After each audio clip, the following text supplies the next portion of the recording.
ده كده عملتهم كده قطع قد بعض 3 الوان، وهبتدي اشكلهم. العجينة على فكرة لما بتتركن شوية بتنشف، هبتدي الينها كده بين ايديا قبل ما اشكلها عشان ترجع تطرى تاني، واعملها كلها بالشكل ده كده 3 كور جنب بعض. هنحطهم كده جنب بعض 3 كور، وهنحطهم كده في كف ايدينا ونكورهم كده، هيطلع معايا الشكل ده كده زي بسكوت البيس كريم كده. ممكن تعملوا طبعا اي شكل تحبوه، ممكن تعملوها كلها لون واحد باللون البني او باللون الابيض زي ما انتوا عايزين.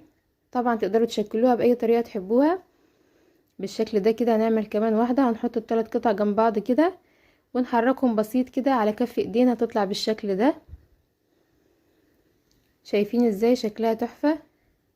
هنعمل كل الكمية بالشكل ده وهنرصها في صينية.